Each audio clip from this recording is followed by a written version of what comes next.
extinction of threatened animal, plant, and fungi species.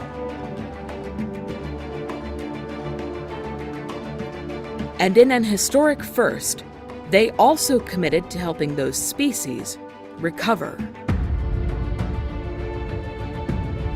so that the life we share our planet with can not only survive, but thrive.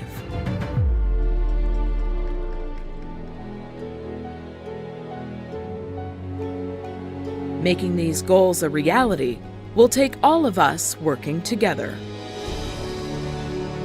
Reverse the Red is supporting governments, conservation experts, and communities around the world as they join forces to activate tried and tested tools and tie global efforts to local expertise.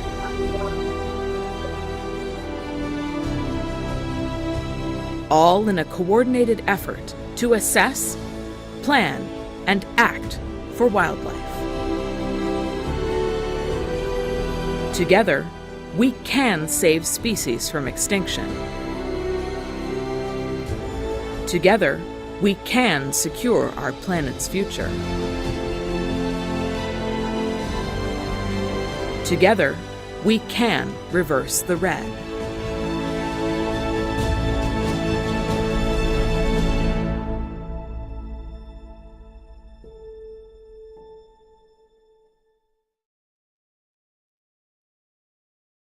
Everyone, thank you so much for joining us for this webinar on Freshwater Motions at the upcoming World Conservation Congress. My name is Megan Joyce. I'm the Outreach and Engagement Coordinator for Reverse the Red, and we're really excited to be hosting this series of webinars in preparation for the Congress. Last week, you might have been here for our session on plant-focused motions, and this week we're focusing on freshwater motions, but we're really excited to run this full series. Our goal at Reverse the Red is to amplify species work and species success and all of the conservation work that you all are doing around the world for species. And so we really want to elevate these conversations. And that's why we're really excited to have this session today with the Freshwater Conservation Committee and partners all around the freshwater space. So without further ado, I'd love to turn it over to Jasmine, who's going to introduce the session in a little bit more detail. Thank you, Megan, and welcome everyone. Thank you for joining us today.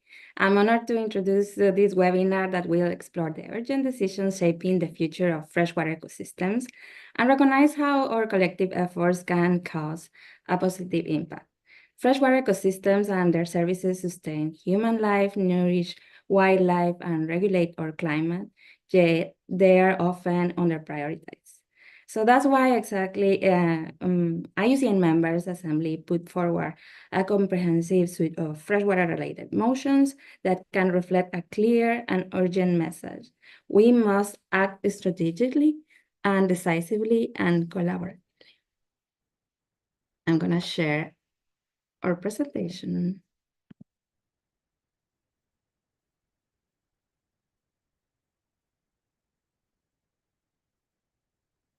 I hope you can see this one.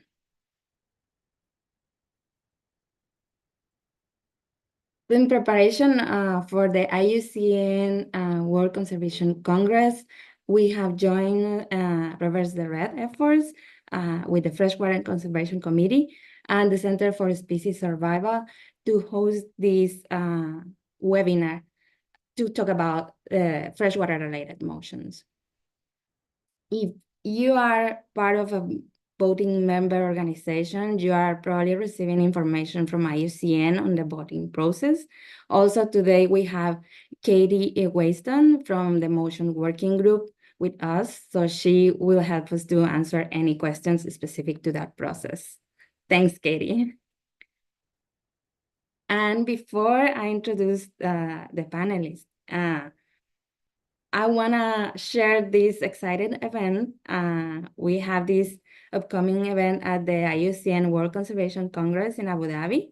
The event is going to be in October 11 from 7 to 9 p.m. And this is going to be hosted by the Center for Species Survival Freshwater and the Center for Species Survival Trees at the Reverse the Red Pavilion. And the title is Towards Integrated Conservation Actions for Freshwater and Tree Species, which is going to be this event that calls for accelerating and scaling up the implementation for more inclusive, connected, and impactful on-the-ground actions to sustain freshwater and tree biodiversity. So stay tuned for more information. Today, well, already mentioned, we have Katie Waston she's the Executive Director of the Center for Environmental Ethics and Law. We have Julie O from Freshwater Fish Conservation Coordinator from Rewild and Shoal. We also have Alison Aldous, Director of Freshwater Fisheries at the Nature Conservancy.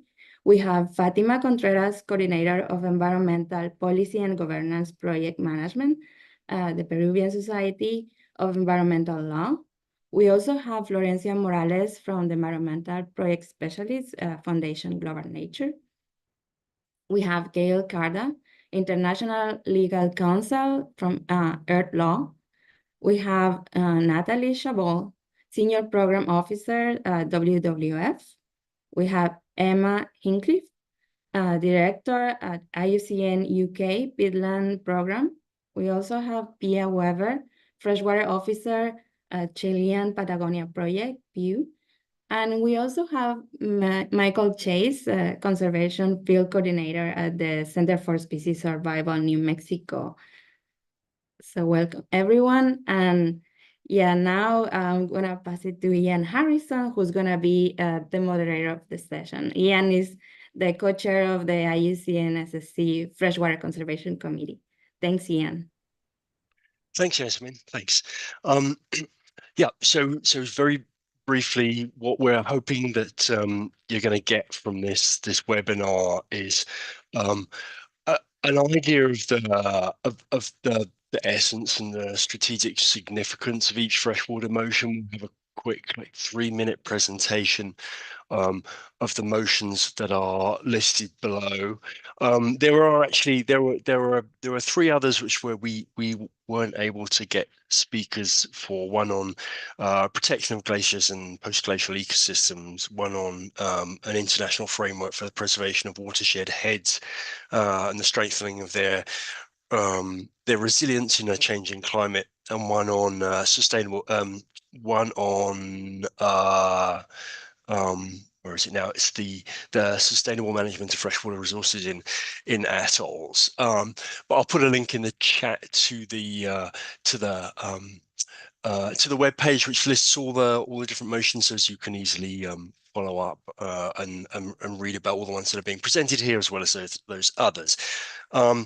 And then ultimately, at the end of this, we want you to kind of leave with a better understanding of how to support these freshwater, these motions, and support freshwater conservation through your institutions. And as Yasmin said, if there's you'll have a chance for questions specific to the motions, and we're very lucky to have Katie here too, who can help give. She's part of the motions working group and can give guidance on some of the process of supporting motions.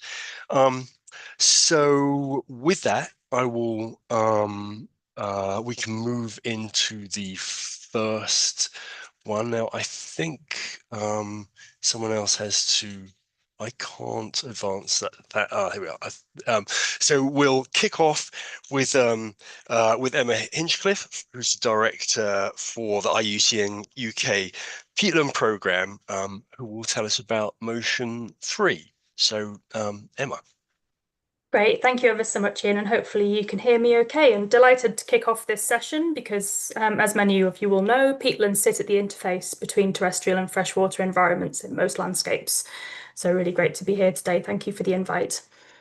We submitted motion 3 because globally there's an absence of a definition that is universally accepted for either peat, the peat soil, or peatlands, the whole ecosystem with the terrestrial fauna and flora sitting on top of that peat soil.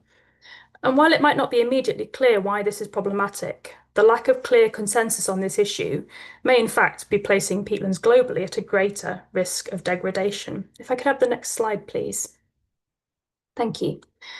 At the IUCN UK peatland programme, we conduct the majority of our work within the 4 countries of the UK. However, wherever we look globally, there are variations and inconsistencies in policies which relate to peatlands, and in particular, the definitions used to in relation to these. And peatland definitions are almost always rooted in exploitation. So, for example, the depth of a plough or how extractable that soil resource was for fuel. And here in the UK, the English definition of peat is based on just that, the extraction of peat for fuel post World War II. And deep peat is here defined as anything deeper than 50 centimetres. And we can see in the table and in the map the implications that that has. So only essentially 1/3 of English peat soils and peat lands are protected by current policy and definitions of peat in England. So that's just illustrative of the issue. And hopefully a link will pop into the chat of a briefing we have on that issue if you wish to know more. If I could have the next slide, please. And so what we're proposing to do with this motion is not reinvent the wheel. Hopefully you can consider it a kind of a safe vote, if you like, because all we're asking IUCN to do is to support us. Myself, I'm chair of the IUCN Commission on Ecosystem Management Peatland Specialist Group. And all we're really wanting to do with motion number 3 is to support us in gathering a global expert working group to look at the current evidence and definitions in play, and to ensure that they are fit for defining peat and peatlands to ensure adequate long-term preservation of global peat and peatland resources. So I feel that we're really well placed to lead this, and that's why we submitted motion number 3 with the support of RSWT and the co-sponsors you saw on the first slide. And when we get to the question session, I'm happy to answer any questions you have. So thank you. Thanks very much, Emma. Thanks. Okay, now we're going to move on to motion 16, which and we have Julie Wu, who is the Freshwater Fish Conservation Coordinator for Rewild and Shoal. So go ahead, Julie.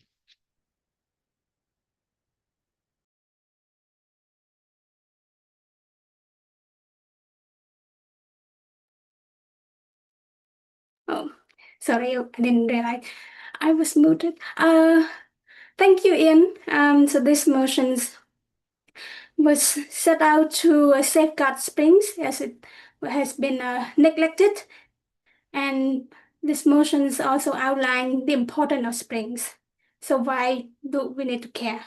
Next slide, please. So springs are the vital connector that link groundwater and surface water that support unique biodiversity. Some of them have potentials for biotechnological value. Springs are also sites that are very rich in biodiversities, and they support 100 of species within small area of just a few meters square, so making them super biodiversity hotspots. Springs are also important for environmental, cultural, spiritual, and religious values, especially for indigenous people and local communities. Springs are very rare and fragile. Many of the species found or depending on springs are endemic, and they are being threatened by climate change, pollution, groundwater extractions, and exploitation of resources, making them extinction hotspots. And once they're gone, we cannot find them elsewhere. They are also important as a site that preserving geological histories of Earth and of life. And some of them have gone through exceptional geological process that results in thermal springs or saltwater springs. And they also important site for knowledge about geodiversity. However, springs are the least explored, understudied, and also most neglected habitats. That's why we propose these motions. Next slide, please. These motions call for urgent actions for recognitions and protections that springs deserves and needs. And we are requesting the Director General to integrate springs into the IUCN Nature 2030 draft programs, and also the commissions to establish this global coordination platform through an inter-commission task force, including species survival specialist group and the World Commissions on Protected Areas. We also request the commissions to include assessments and monitoring of springs, and especially species that depending on these ecosystems. And the motion also called for more investments and more promotions of capacity building and expertise of scientific communities of springs worldwide.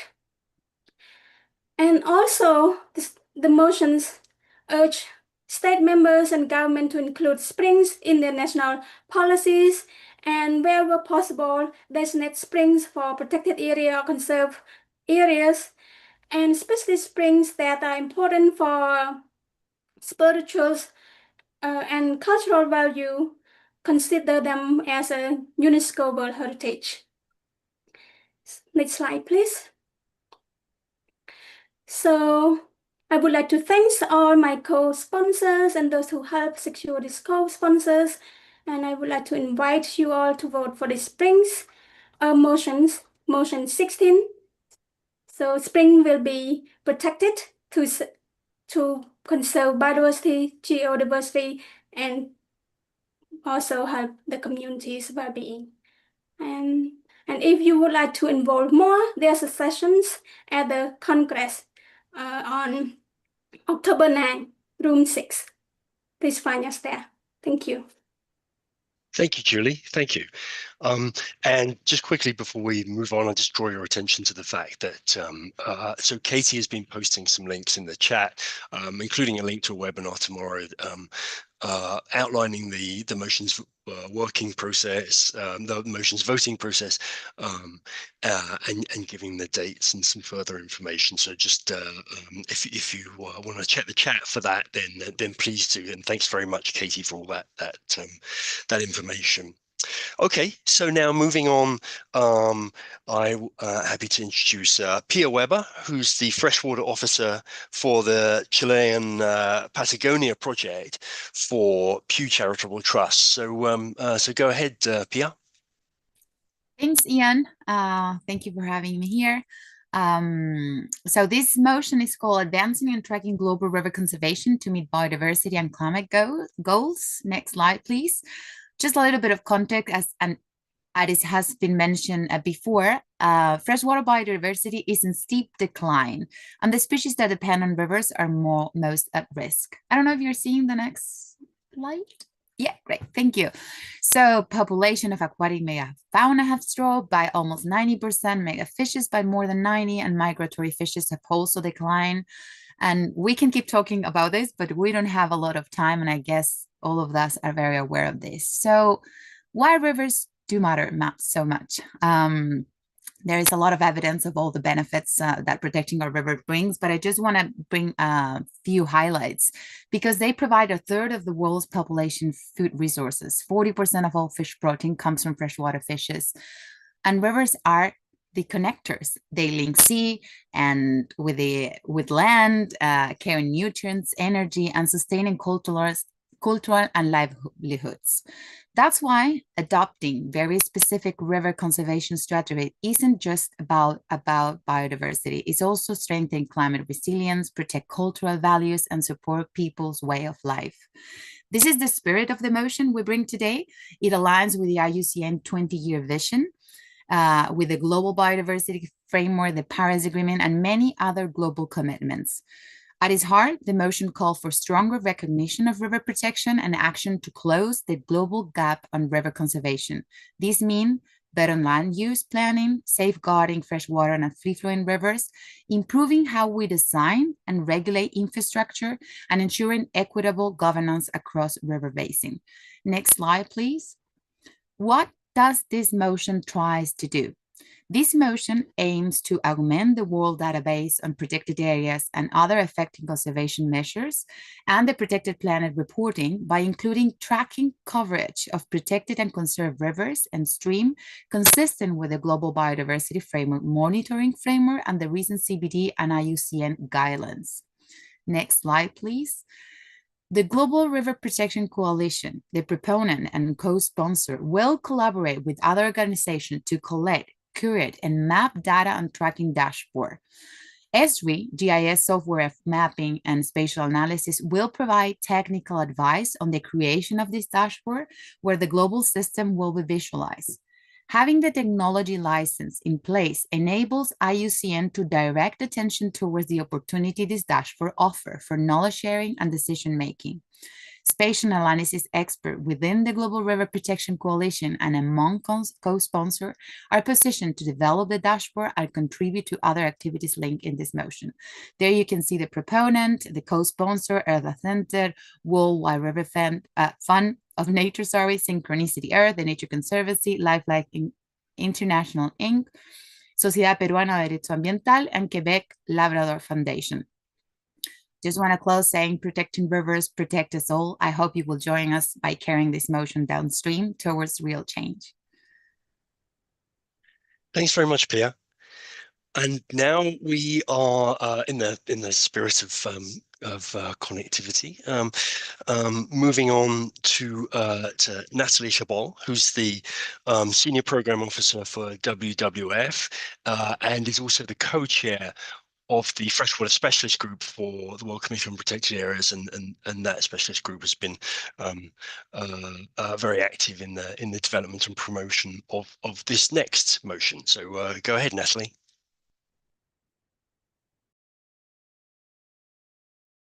Thanks, Ian.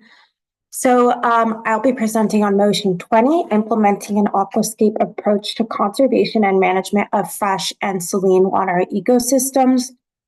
Aquatic ecosystems are deeply connected, and so conservation efforts really need to move beyond treating freshwater and marine habitats as separate worlds.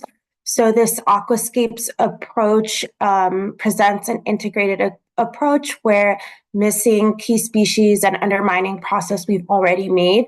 And it's something global experts and initiatives are increasingly pushing to change. And the proponent sponsor is the Zoological Society of London, and it has an additional 7 sponsors you can see at the bottom of the slide. Next slide, please.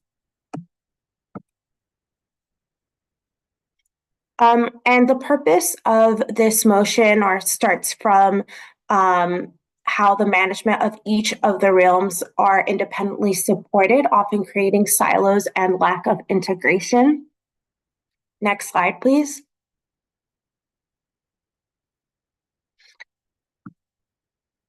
And so this motion called for treating aquatic ecosystems as united aquascapes, the term that has been coined to strengthen conservation and climate resilience, protecting uninterrupted water flows essential for migratory and transitional species, integrating aquascape conservation into national policies and development plans, supporting regional and multilateral agreements with data and guidance, promoting cross-sector coordination across full aquascapes, and building on existing frameworks such as Ramsar, UNESCO, CMS, and IUCN's Ridge to Reef framework. And aligning with other resolutions such as the Marseille 2020 on rivers, wetlands connectivity, and transboundary cooperation. Next slide, please.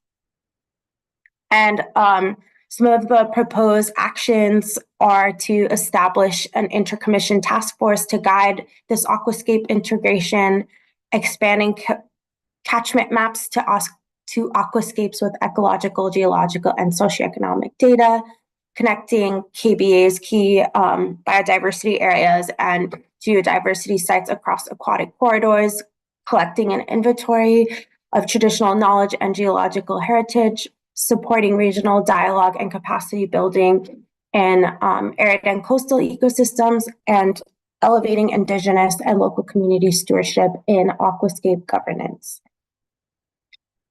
That's all for me. Thank you. Thanks, Natalie. And continuing to move on, I'm happy to introduce Florencia Morales, who is the environmental project specialist for Fundación Global Nature. So, Florencia, please go ahead. Thank you, Ian. Yes, as Ian was mentioning, I am from Fundación Global Nature from Spain, and I am introducing motion number 23, which is called Prioritizing Wetlands Conservation and Restoration to Tackle the Dual Climate and Biodiversity Crisis. This motion has been worked, sorry, if you could go to the first one before, thank you. This one has been promoted within the context of an international Living Lakes Climate and Biodiversity project, which is an initiative that in which we work with several organizations from Asia, Africa, Europe, and South America. Yes, next, please. As you see here, Fundación Global Nature is the organization that has been the submitter, the promoter. And the motion has been co-sponsored by several national, Spanish, and international organizations. Especially, we have worked very closely with Wetlands International. They also presented a motion at the beginning of the process. And then IUCN requested us, both of organizations, to merge the initiatives, and this motion 23 is the result of that merging process IUCN requested. Next one, thanks. So why do wetlands matter? Why we worked very hard in this motion submission? First of all, because wetlands are top-tier nature-based solutions. They offer multiple benefits, especially social ones, beyond environmental protection. Also because they, when they are well conserved, they play a key role in carbon storage, in regulation of greenhouse gases, also in balancing the Earth climate system, while when they are degraded, they become carbon emitters. Also, they're important because they are the front line of the protection of floods and droughts, as we have seen in different events in the last years mainly. Also, they are extremely important for water and food security, for geo and biodiversity preservation, disaster risk reduction, livelihood activities and cultural practices, and economic development. For instance, I was thinking, we've been working very hard and for many years in the Mediterranean wetlands, especially in Valencia, in Spain, and for instance, the rice crops, it's a cultural activity, a livelihood activity, and like an engine for economic development here. And last but not least, because we know that 85% of the wetlands area worldwide has been lost, and we have very few percentage left to be taken care of. So all those things have been our promoters to work on this and present this motion. And let's go to the next one. Thank you. Motion 23 calls for prioritizing wetlands restoration in climate, national climate policies, also in finance frameworks and global environmental governance systems. We believe that wetlands right now should be in all the international and national policies and economic frameworks. Also because we call for mobilizing fundings for large-scale wetlands restoration actions and projects. We also are promoting the inclusion of wetlands carbon credits in voluntary carbon markets, and all these objectives we promote that they ensure also the rigorous safeguards to protect biodiversity, geodiversity, and the local communities within indigenous people as well that live and rely upon wetlands. And that's all from my side. We just call you to support motion number 23 that we really think that it's extremely important, as the rest, of course, of this webinar. Thank you. Thanks, Florencia. And now moving on to our next motion, I'm happy to introduce Gail Carter, who's the International Legal Counsel for the Earth Law Center. So yeah, take it away, Gail. Thanks, Ian. Hi, everyone. I'm here to talk to you about Motion 67, Living in Harmony with Rivers Through the Rights of Nature and Ecocentric Law. And first, I'd really like to thank all our co-sponsors. As you can see, there were many of them. We were so honored for that, 14 of those listed there. Next slide, please. So rivers are in crisis, and this is truly a global motion because rivers are the lifeblood of the planet, supporting ecosystems, cultures, and communities, but they're disappearing. Traditional environmental laws have really failed to stop the degradation and of dams, diversions, pollution, climate change, and so many other human-caused activities. And what is really tragic is that freshwater wildlife has declined by 85%, which is the largest decline of any ecosystem on Earth. Next slide, please. So what we're calling for is really a change in mindset from a global perspective, and it is a paradigm shift. Changing from using the traditional approach to all of our ecosystems, including rivers and wetlands, as resources for human use, but in change of thinking to viewing all of our natural systems, including rivers and wetlands, as living beings. And the rights of nature movement really does that. And at its core, it recognizes the value of rivers and wetlands and all ecosystems in and for themselves, not as just tools for human use.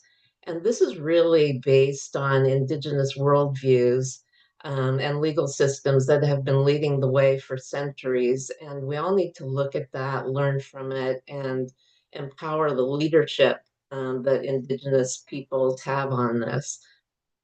This motion is very much consistent with IUCN Resolution 5.100, which puts rights of nature at the core of the initiatives for IUCN. Next slide, please.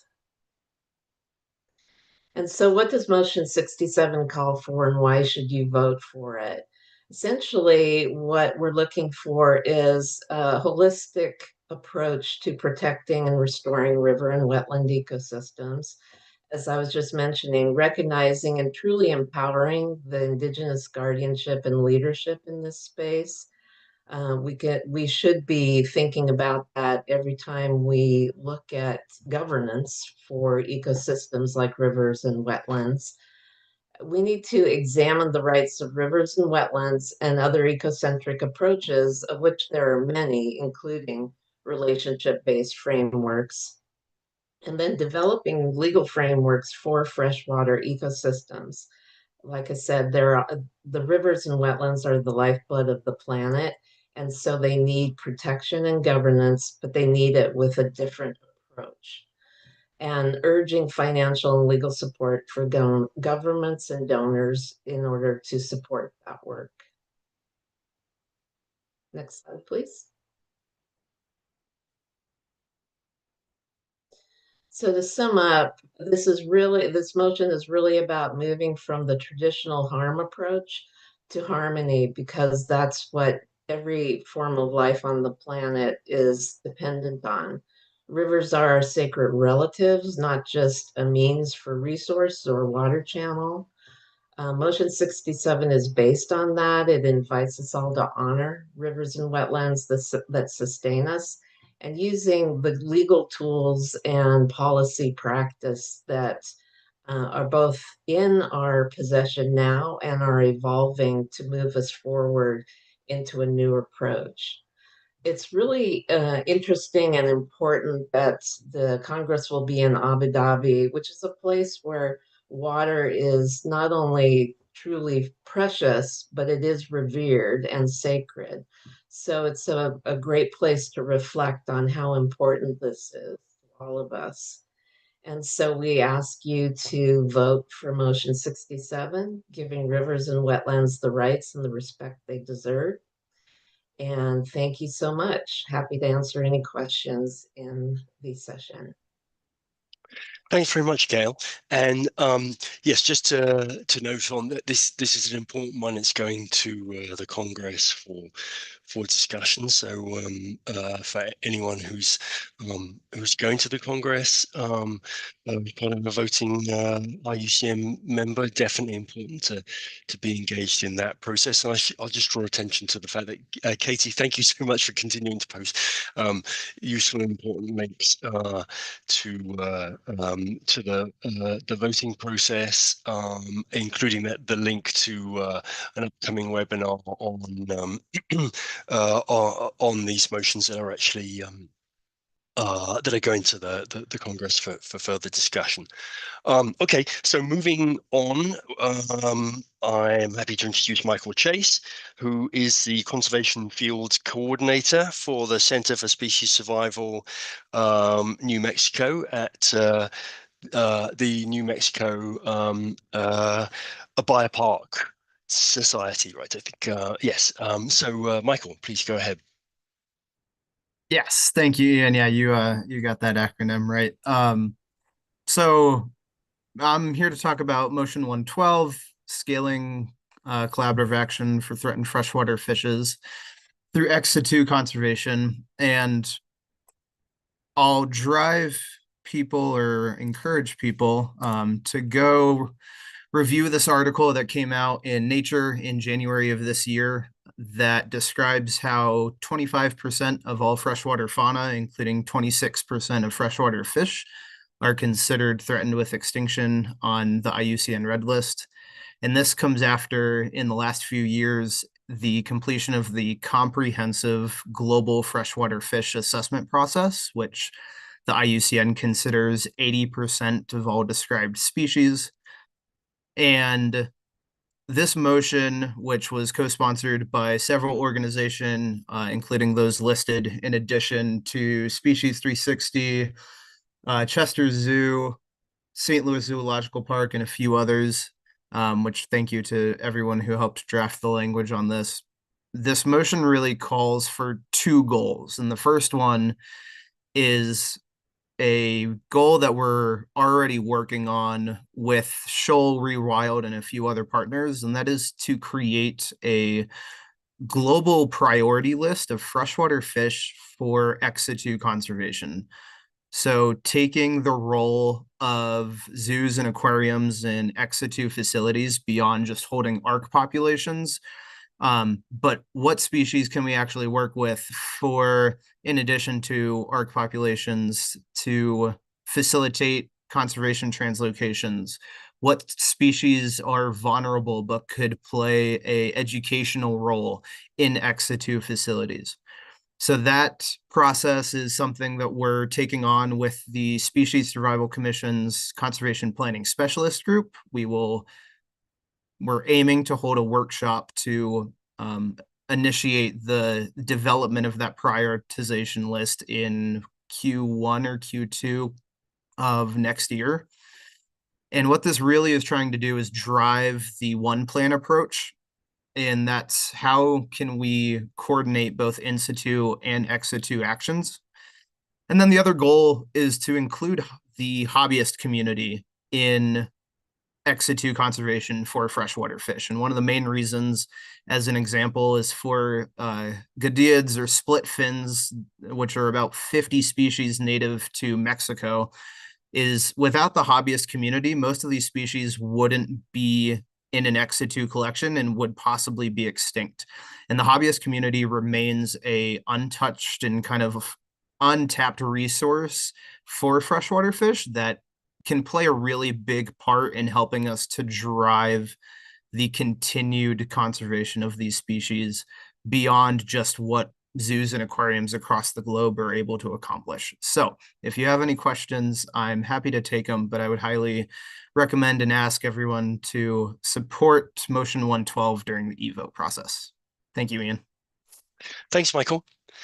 And staying with a fish focus theme, I'm also happy to introduce Alison Aldous, who's the Director for Freshwater Fisheries at the Nature Conservancy. So go ahead, Alison. Yeah, thank you so much for the opportunity to talk about Motion 19 today, where we're encouraging all members to vote for for activating the sustainable management of inland fisheries, and also acknowledging the co-sponsors that we have on this motion as well, who are listed on this slide. So if you can go to the next one. So we recognize that inland fisheries lie at the intersection of three different themes that, partly have a very human focus. And throughout the world, wherever we have rivers, lakes, and wetlands, when there are communities who live along those water bodies, they typically will fish. And in many cases, they will fish for subsistence, for nutrition, and for small-scale livelihoods. And this resource provides food security for 1 billion of sometimes the most marginalized people in the world. And we also recognize that, the essential micronutrients that are needed are linked to fish diversity. So, people often eat a diversity of different fish species, and that provides those essential micronutrients. In addition to health and nutrition, inland fisheries are very important for the livelihoods of many of those communities, be they indigenous peoples or other traditional communities. And so globally, this has a pretty significant economic value of about $40 billion. And recognizing that the vast majority of inland fisheries are small scale.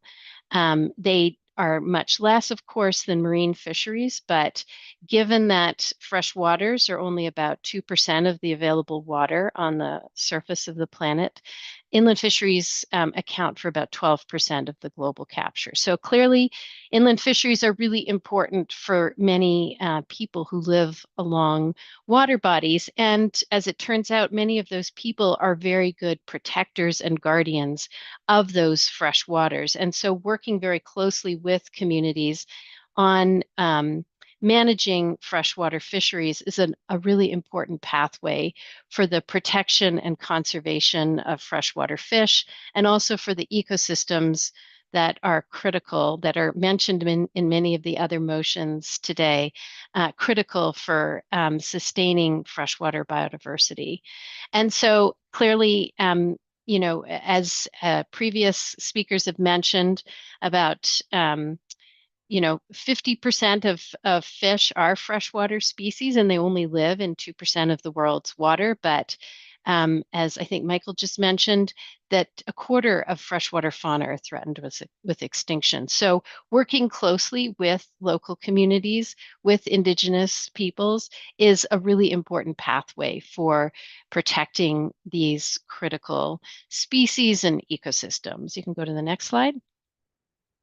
And so what does Motion 19 do? Well, this is there, in the previous session, there was an inland fisheries motion, and some of this work really continues what was started under previous sessions. And so Motion 19 essentially calls for ecosystem-based co-management of inland fisheries. And when I say co-management, that is a collaboration between governments and the fishing communities to manage this important resource. And the motion promotes the inclusion of inland fisheries in parties' commitments under different multilateral environmental agreements, like the Global Biodiversity Framework, as well as national action plans under Ramsar or the Minamata Convention. It also urges IUCN to continue to include inland fisheries within its programs, and also to continue to forge a strong collaboration with FAO on sustainable inland fisheries, and encourages the support to governments in managing those fisheries. All right, that's it for me. Thank you. Thanks, Alison.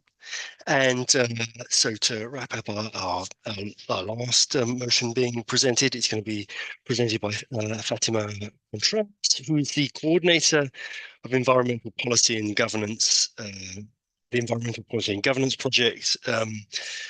Sorry, get this right now. Coordinator of Environmental Policy and Governance Project Management for the Peruvian Society of Environmental Law. So Fatima, please go ahead. Thank you, Ian.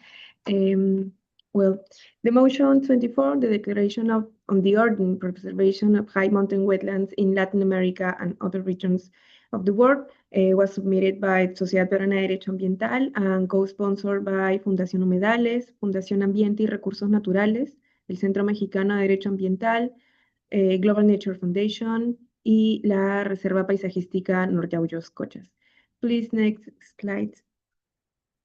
Okay, this motion seeks to secure the ordinary preservation of high mountains wetlands in Latin America and globally by strengthening legal, financial, and governance frameworks, ensuring the participation and rights of local communities, and promoting science, traditional knowledge, and nature-based solutions. High mountains wetlands like paramos and peatlands are the water towers of the Andes. They provide drinking water for millions, regulate flows for agriculture and hydropower, store carbon, and safeguard biodiversity. They are essential for the water cycle and water security, yet they are increasingly threatened by mining, urbanization, and climate change. Next slide, please. Probably many of you have read the report, the Global Wetland Outlook 2025, that offers the most up-to-date evaluation of wetlands. It reveals that at least 400 million hectares have been lost since 1970, and yet the wetlands that remain still contribute up to $38 trillion in benefits each year. We cannot afford to lose these ecosystems. Their loss would mean water insecurity, biodiversity collapse, and the erosion of cultural heritage. Their preservation, by contrast, is a foundation for resilience and sustainable development. Next slide, please. This motion calls on governments, international organizations, and the private sector to act urgently to legally protect these ecosystems, to invest in their conservation and restoration, and to close the regulatory gaps that leave them exposed. Just as importantly, it calls for the full recognition of indigenous people and local communities as the true guardians of these wetlands, ensuring their rights. The motion 24, this motion, we call to act decisively through protection, investment, and respect for the communities that safeguarding them. Next slide, please. If you want to know more, please stay tuned to our pages, and thank you all for your attention. Thank you, Fatima.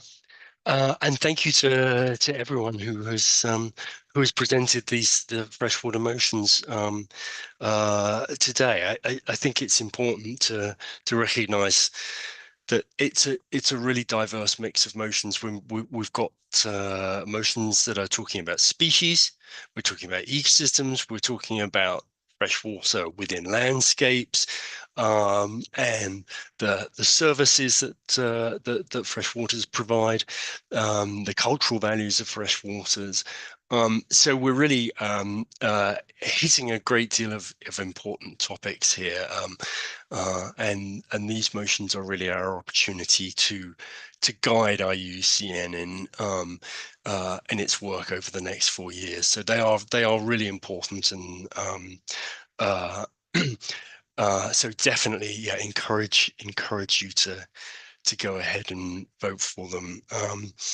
And as I mentioned before, Katie has been putting some really helpful links in the chat, guiding on this process, linked to some webinars and the timelines, and for the presenters who might not have had a chance to be looking at the chat as we're going through, Katie also posted a link to a webinar that's happening today, so short notice, but an opportunity for to discuss motions going forward to e-vote. That the webinar is being run by the US National Committee, and she offered to take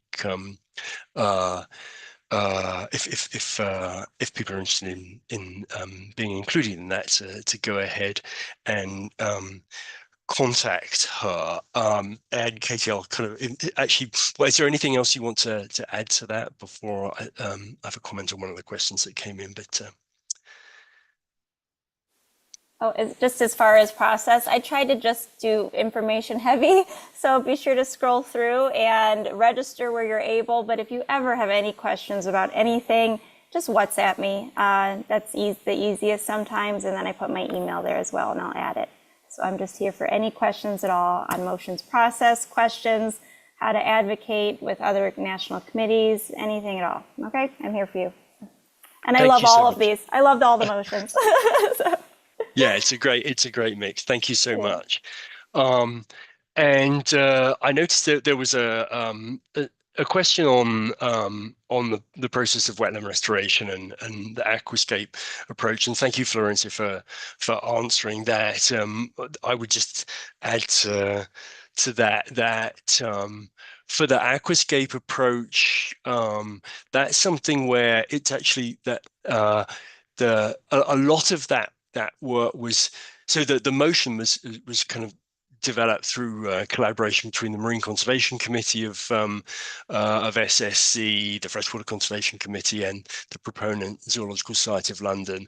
There has been there was a strong program within the it's the Stockholm or Swedish Institute for Swedish International Water Institute, I think, on Source to Sea, which has now actually been adopted by IUCN. So there's a Source to Sea IUCN program, which hopefully will be supporting that that approach. And in terms of wetland restoration, so obviously all the partners mentioned in that link, I posted mentioned in that motion, I posted a link to the Freshwater Challenge, which is a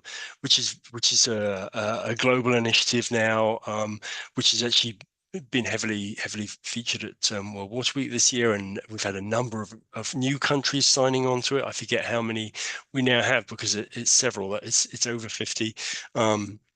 But they are looking at the process of how to get wetland restoration done, looking at support that would be coming in from the government, from the public sector, the private sector, and actually there have been a couple of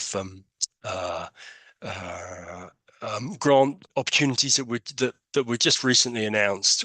One more broadly on ecosystem restoration by Biodiversa Plus. I don't have the links directly in front of me, but if you do a search on Biodiversa Plus, that you could probably find the ecosystem restoration grant, and one specifically to wetland systems in the Mediterranean basin, which has just been posted by I forget what the acronym stands for, but it's DIMFE. And if I can find the links before we go, I'll put them in the chat. But again, you can if you do a search, you can find that. Okay, thanks, Katie. The Freshwater Manifesto, yeah. So in terms, a quick point. I was going. Well, two things I wanted to mention. One. So a number of these motions will be linked to sessions at the Congress. So I know that we have sessions on springs, inland fisheries, prioritizing wetlands, and reference to the Freshwater Challenge, and sessions on rights of nature. And so I encourage anyone who's intending to go to the Congress, interested in sessions which might be associated with these motions, to check the IUCN draft program, and that I will put in the link to that in a second to see what sessions are ongoing. I think the WCPA Freshwater Specialist Group and the SSC Freshwater Conservation Committee, our plan is to create a flyer that will list out these different freshwater relevant events. We're monitoring the program and compiling that, but if anyone who knows of events, please feel free to send them on to me. I'll just put my email in the chat shortly, and we can include them. Just quickly opening out to if any of the presenters want to. I know some of you have already mentioned sessions, but if you want to highlight any other, please do either put it in the chat or mention it now. I did see just another question come in, actually. How does motion 23 interact with the, oh, you've answered it. Thank you, Florence, with the Ramsar Convention. Yeah, and as you say, it is actually closely aligned with the Ramsar Convention, yeah, and actually addresses some of those draft resolutions which were voted through at the COP just recently. Thank you, Laura, for putting in the link to the freshwater protection. Just checking to see if anyone else, does anyone want to mention anything live on events? Otherwise, like I say, feel free to send them on any information on to me. The other thing, just in the closing minutes, I guess a question I would put out in case for any of the presenters. I think people obviously going to want to know how they can what they can do to help move these motions along, and obviously the prime thing is to vote for them. But does any of the presenters, anything else that you would particularly want to highlight in terms of things that you feel would be really important for IUCN members to do, or if there's like particularly a commission or someone where you feel like, yes, we definitely want to ensure that we're working with these. Just if there are any specific comments on that. Well, I can add that when you invite us to present the motion, you said that maybe we could have talked about different motions that ours linked with, and I was looking for different, the list of motions of IUCN, and I've seen that we have number 43, number 73. I mean, we have several. Oh no, all the good stuff's done. Okay, thank you. Fair enough. Go ahead. Several that are oriented to businesses and biodiversity credits and carbon credits. And I think that, I mean, we are heading to kind of the same spots, but from different approaches. And I think motion 23 related to conservation of wetlands relates with all of those that oriented to including wetlands and biodiversity in general in nature-based solutions in sustainability based businesses. And I think it's important to see all the link between ours and several of those that look more oriented to economical or financial mechanisms, but they have underneath the same the same purposes. Yep. Yeah. Yes. Good points. Yeah. Thank you. And Michael, I see your hand up. Yeah. Thank you, Ian. Not totally directed towards your question, but just kind of a last minute point that I'd highly recommend to any general IUCN members in something that we've engaged with here at CSS New Mexico is for all of these motions, where and when possible, invite all of your staff to participate in your decision-making process. Go beyond just your policy leads, your strategy leads, your leadership, and try to invite as many people across all levels of your organization to be involved in this process, because we've found there's some cases or points that we haven't considered. And we've also found that it's incredibly helpful to bring in every member of our organization that we can to help understand this complex system of IUCN that sometimes even us that live in the system get confused with. And it's one of the things that we've used to help bridge that gap in our organization. And I would just highly recommend that everyone try and do so for the e-votes if you can before, the final deadline on the 10th, or especially the ones that are going to the Congress. That was just my last minute comment. Yeah, thanks, Michael. Very good point. Definitely very good points. I saw a question. Can one organization vote for several motions? Yes. Katie, correct me if I'm wrong, but an IUC member organization can vote for any and all of the motions. All of the motions. Yeah, In fact, all of the motions, even though they have all these amazing sponsors, once they're approved by the motions working group, they're owned by all of us. That's why your voice in these contact groups or in the first readings for the electronic motions mattered, and your voice in the contact groups for the Congress motions matters, even if you weren't a part of the original discussion. You own these motions, so use your voice. That's what makes them even better. So, yeah, and you're supposed to vote on all of them, so that's part of your responsibility as a member. Thanks, Katie. Thank you. Okay, well, I see we're at time, so I guess I'll hand over to Megan, who I think it will now just sort of close the meeting, I think, and then we will disappear. Yeah, thank you all so much for joining us. Thanks for supporting all of these wonderful freshwater motions, and please do feel free to contact the presenters who've put their contact information in the chat. And if you have questions, feel free to send them on to Reverse the Red. We can always pass them along as well. We do have 4 more webinars through September before the Congress. They're not motion specific since online voting is starting tomorrow, but they are some important conversations and discussions to have pre-World Conservation Congress. So do continue to join us. And thank you all, and we hope to see you in Abu Dhabi or online. Wonderful. Thank you all. Bye. Bye. Thank you.